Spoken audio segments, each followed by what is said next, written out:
Aujourd'hui, je vais vous parler des étapes que j'ai prises pour réaliser le tatou animé du Akira Slide. Akira, pour ceux qui ne connaissent pas, c'est un film d'animation japonais réalisé en 1988 par Katsuhiro Otomo. C'est vraiment un chef-d'œuvre d'animation. Tout a été dessiné à la main, ça a nécessité plus que 150 000 dessins pour faire le film. La scène du Akira Slide, c'est une scène légendaire dans le film où le personnage de Kaneda, il fait une solide shear sur sa moto. Ça a été repris multiples fois dans d'autres films, c'est vraiment une scène culte dans le domaine de l'animation.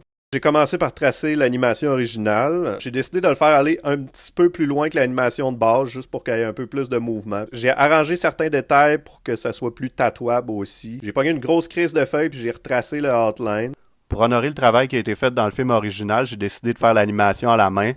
Donc j'ai pris de l'encre puis des crayons de bois pour créer l'animation, ce qui allait donner un look un peu plus tatou aussi. L'animation originale d'Akira est faite à 24 frames par seconde. Moi, j'ai décidé de la faire à 12 frames par seconde. On voit les tatous plus longtemps. C'est juste plus beau, le résultat final. By the way, j'ai des prints disponibles sur mon site pour les intéresser. Fait qu'une fois que toute mon animation est prête, je prends tous les frames puis je les mets sur mon site web.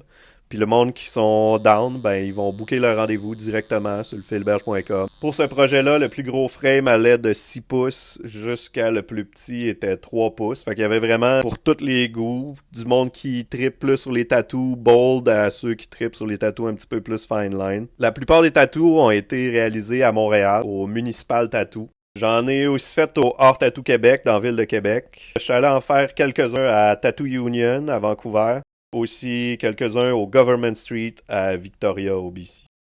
Une fois que j'ai fait tous les tatous, j'enligne les photos sur Photoshop, puis je fais l'editing sur Adobe Premiere. Bref, après 6 mois de travail, ça donne une vidéo de 2 secondes. Merci énormément à tous ceux qui ont participé. Merci à tout le monde qui regarde mon travail et qui apprécie. Vous êtes toutes des légendes. Bye.